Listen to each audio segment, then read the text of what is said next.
Hello students, class ninth health and physical education में आपका स्वागत है। और हम पढ़ने जा रहे हैं व्यक्तिगत स्वास्थ्य से संबंधित अलग अलग शरीर के अंगों को साफ सुथरा या उनकी देखभाल के लिए अलग अलग तरीके देख रहे हैं हम। तो आज भी हम शरीर के अगले अंगों की देखभाल के लिए इस चैप्टर में कुछ बातें जानेंगे। तो आज का जो हमारा टॉपिक है वो है मुंह की सफाई।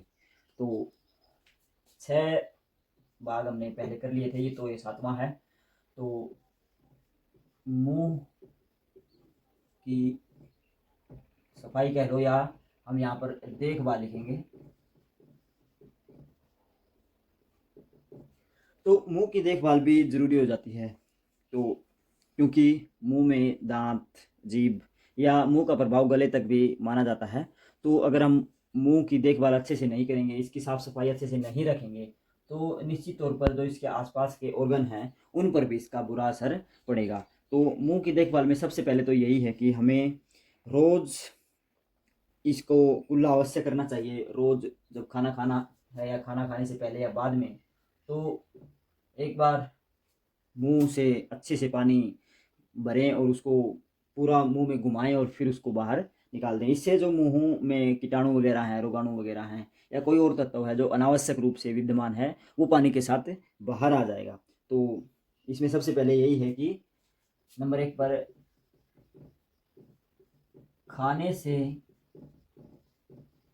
पहले व बाद में अच्छे से कुल्ला करें। तो यह ज़रूरी है मुंह की सफाई के लिए कि। और दूसरी बात हम यहाँ पर लिखेंगे कि हम दिन भर कुछ ना कुछ खाते रहते हैं, उससे भी मुंह में कीटाणु प्रवेश कर जाते हैं या वो मुंह के स्वास्थ्य के लिए अच्छा नहीं होता। तो सारा दिन, दूसरे पॉइंट में हम ये लिखेंगे कि सारा दिन कुछ कुछ ना कुछ खाते नहीं रहना चाहिए। तो अगर हम सारा दिन खाएंगे तो मुंह में जो दांतों में या गले में जो रोगाणु हैं, कीटाणु हैं, वो अपना घर बना सकते हैं। या अगर हम उसकी सफाई नहीं करेंगे तो यह भी एक प्रकार से उनका फ़ायदा पहुंचाने के लिए है। तो सारा दिन न खाएं, एक निश्चित समय अनुसार ही भोजन हमें करना चाहिए। और भोजन करने के बाद अच्छे से मुंह को पानी के माध्यम से साफ कर लेना चाहिए। और उसके बाद हमें कुछ जीभ, मुंह के अंदर जीभ भी होती है, तो उसकी देखभाल के लिए भी कुछ बातें ध्यान में रखनी होती है कि जब हम सारा दिन कुछ ना कुछ खाते रहते हैं, मुंह की सफाई अच्छे से नहीं करते, तो जीभ पर भी एक परत सी जम जाती है, सफ़ेद सफ़ेद, जो एक टेस्ट करने के लिए ज़रूरी होती है। तो जिस कारण वो एक टेस्ट में बाधा बनती है, स्वाद हमें पता नहीं लगता वस्तुओं का। तो जीभ को भी अच्छे से दातुन से दातुन को बीच में से तोड़कर साफ कर लेना चाहिए। या आजकल ब्रुश जो हम करते हैं, टूथ ब्रुश, उसके साथ साथ एक जीभ साफ करने का एक उपकरण कह लो या एक प्रकार से इंस्ट्रूमेंट दिया जाता है। तो उससे भी हम जीभ साफ कर सकते हैं या अपने हाथों से भी, उंगलियों से भी जीभ को साफ कर सकते हैं। तो यह ज़रूरी है। अगर वो परत हम साफ नहीं करेंगे तो हमें टेस्ट का पता नहीं चलेगा और वो परत फिर मोटी होती जाएगी और वो है एक दुर्गंध का कारण भी बनती है। तो हम यहाँ पर लिखेंगे कि नंबर 3 पर इसी में जीभ को भी दातुन या ब्रश से साफ करें। तो मुंह के अंदर जीभ है तो वह भी साफ करना हमारा दायित्व बनता है। फिर है मुंह के अंदर ही हम गले की सफाई से संबंधित भी कुछ बातें पढ़ लेते हैं। मुंह और जीभ की तरह गले की सफाई भी बहुत इम्पोर्टेंट है। गले की सफाई न करने से गले में काफ़ी रोग उत्पन्न हो सकते हैं, बलगम इकट्ठा हो सकता है। तो उस बलगम को हम खासकर या गर्म पानी में नमक डालकर गरारे करेंगे तो वह गले की सफाई भी होगी। जो बलगम है, जो अनावश्यक रूप से वहाँ पर जमा है, तो वह भी बाहर आ जाएगा। तो गले की सफाई के लिए हमें ध्यान रखना है कि रोज़ मुंह को साफ करें। सिंपल पानी से भी गरारे कर सकते हैं, या अच्छी बात होगी कि सप्ताह सप्ताह में 2-3 बार गर्म पानी में नमक डालकर गरारे करें। तो यह गले के स्वास्थ्य के साथ साथ मुंह के लिए भी इम्पोर्टेंट है, मुंह के लिए भी लाभदायक है, क्योंकि जब हम गले को साफ़ नहीं करते तो गले में टॉन्सिल हो जाते हैं, छोटी छोटी फुंसियाँ हो जाती हैं जो बाद में दर्द करने लगती हैं। वो कई बार सूजन का कारण भी बन जाती है, जिनको हम एक नॉर्मल भाषा में कहते हैं कि गले हो गए। तो वो बाहर से सूजन हो जाती है, गले की जो ग्रंथियां हैं, स्वाद ग्रंथियां मौजूद होती हैं मुंह में, उनमें सूजन आ जाती है। तो अगर हम सप्ताह में 2-3 बार गर्म पानी में नमक डालकर गरारे करेंगे तो निश्चित तौर पर जो आने वाला रोग है वो भी नहीं होगा, और जो कीटाणु हैं वो भी मर जाएंगे। और एक प्रकार से मुंह की जो दुर्गंध होती है, जो गले में या जीभ में जो हम खाना खाते हैं उसके कुछ कण फंस जाते हैं या वहाँ पर विद्यमान या उस पर परत के रूप में वहाँ जमा होते रहते हैं, अगर हम गर्म पानी में नमक डालकर गरारे करेंगे तो वो परत भी वहाँ से हट जाएगी, जिससे गले में बदबू या मुंह में हम बदबू कह सकते हैं, सांस के द्वारा वो नहीं आएगी। तो यह भी एक लाभदायक कार्य है, इसको हमें करना चाहिए। नियमित नहीं कर सकते तो इसको अवश्य सप्ताह में 2-3 बार अवश्य करें। तो मुंह की देखभाल के अंतर्गत हमने मुंह के साथ साथ जीभ और गले के बारे में पढ़ा, तो इसमें ये महत्वपूर्ण बातें हैं मुख्य। इसके साथ साथ हम कह सकते हैं कि ज़्यादा मिर्च मसाले नहीं खाने चाहिए, वो भी गले या जीभ के लिए नुकसानदायक हो सकते हैं।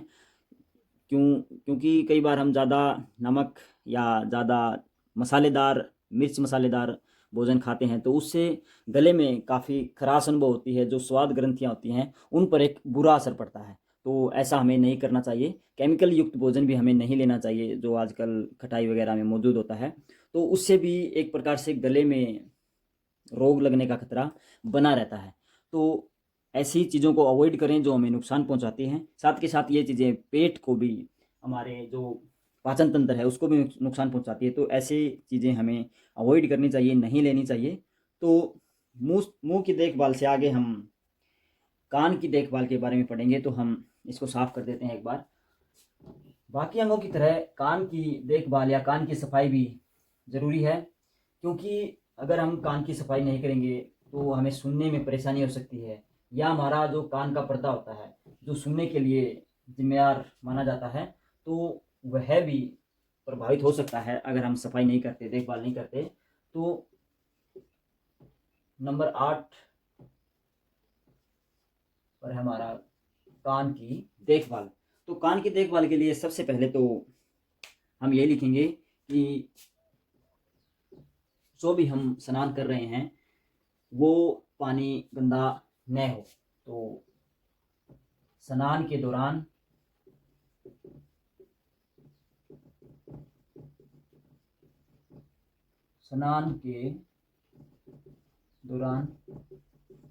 पानी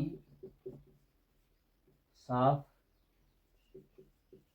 होना चाहिए, क्योंकि स्नान के दौरान अगर हम जो पानी इस्तेमाल कर रहे हैं अगर वह साफ नहीं है तो वह कानों के साथ साथ जो भी शरीर के और बाह्य अंग हैं उन पर बुरा प्रभाव डालेगा। तो अच्छा पानी, साफ पानी लेंगे तो कानों या आँखों या मुंह या नाक वगैरह या हमारी त्वचा पर उसका अच्छा प्रभाव पड़ेगा। तो साफ पानी से हमें स्नान करना चाहिए, क्योंकि पानी भी कानों पर असर डालता है। कानों की भी सफाई हम नहाने के दौरान करते हैं, तो यह ज़रूरी हो जाता है कि पानी हमें साफ रखना है। इसके साथ साथ जो भी हम नहाने के दौरान कानों की सफाई करते हैं उसको अच्छे से करना चाहिए। कानों की अगर उचित ढंग से सफाई नहीं करती तो कानों में अनेक प्रकार के दोष हो जाएंगे। कि कई ऐसा साइंस के जो प्रयोग हुए हैं उसमें माना जाता है कि कान में जो पर्दा होता है और वहाँ पर कुछ ऐसी ग्रंथियाँ विद्यमान हैं जो एक तरल या स्त्राव को निकालती हैं, और वह कान के जो बाहरी हिस्से हैं उनमें आता रहता है, जिससे कान में जो गंदगी है वो न फैले या कोई धूल मिट्टी है वो कान के अंदर या पर्दे तक ना पहुँचे। उस स्त्राव या द्रव में वो वहाँ पर रुक जाती है। तो जो गाढ़ा द्रव है उसको हम किसी नुकीली चीज़ से बाहर नहीं निकालना चाहिए, क्योंकि वह प्राकृतिक है, वह प्राकृतिक रूप से बनाया हुआ एक प्रकार से हमारी सुरक्षा का एजेंट है। तो जो कान के अंदर धूल मिट्टी जाने से वो रोकता है, तो उस स्त्राव के अंदर वो धूल मिट्टी के कण मिलकर एक मैल का रूप धारण कर लेते हैं, और उस मैल को हमें एक निश्चित व सही कपड़े से या कोई नुकसानदायक चीज़ ना हो कान के लिए, उससे हमें साफ़ करना चाहिए। नॉर्मल तरीके में कान साफ़ करने के लिए काफ़ी चीज़ें आई हुई हैं, तो उनसे हमें कान साफ़ करना चाहिए। तो इसमें हम यही लिखेंगे कि कान साफ करते वक्त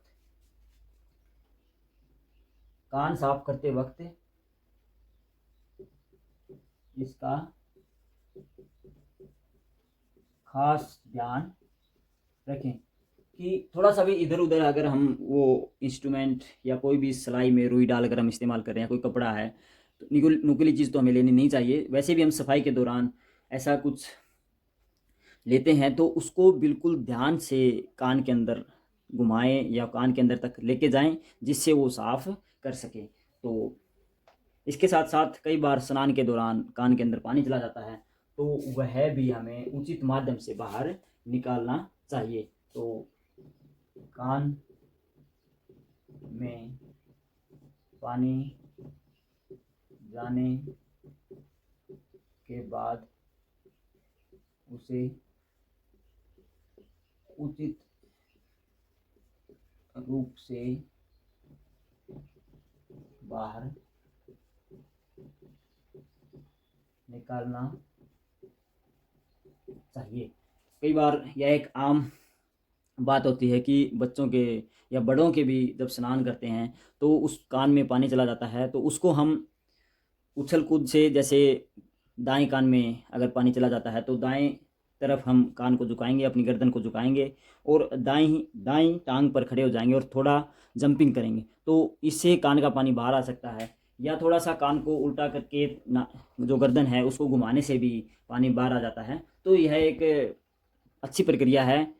इन प्रक्रियाओं से हमें आसानी से पानी बाहर निकाला जा सकता है। तो ये कोई ज़्यादा बड़ी बात नहीं है, ये कई बार नॉर्मल सी बात होती है, पानी चला भी जाता है। तो इसके उचित माध्यम हम यूज़ करके कान के पानी को बाहर निकाल सकते हैं।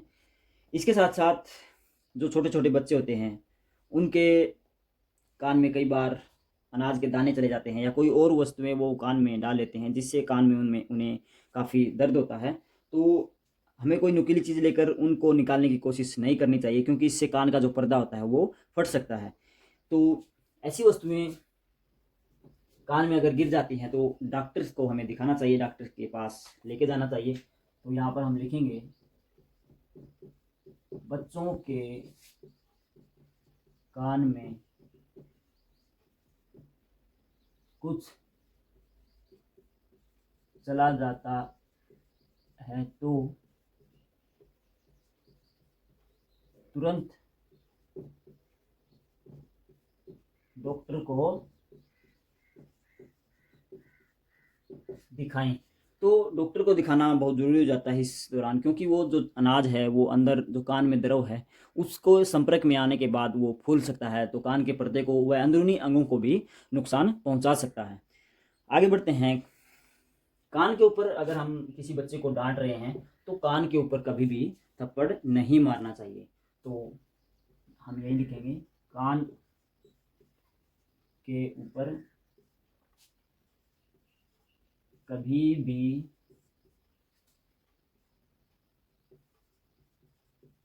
थप्पड़ न मारे, क्योंकि इससे कान का पर्दा फट सकता है। क्योंकि जो बच्चों की त्वचाएं होती हैं, बच्चों की जो ऑर्गन्स होते हैं वो काफ़ी लचीले नाजुक होते हैं, तो ऐसा करने से हम उनको नुकसान पहुंचा सकते हैं। वैसे भी बच्चों के ऊपर हमें डांट या सख्ती से कोई कार्य नहीं करना चाहिए, उनको समझाना चाहिए।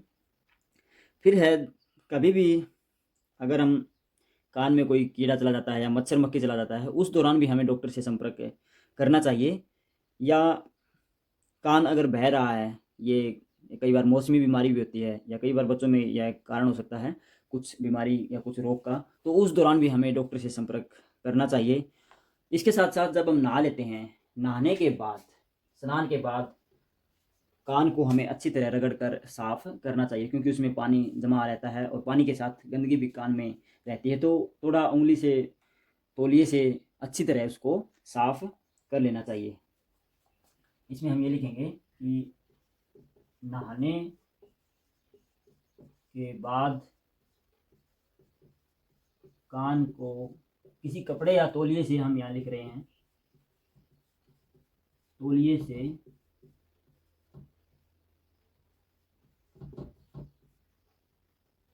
अच्छे से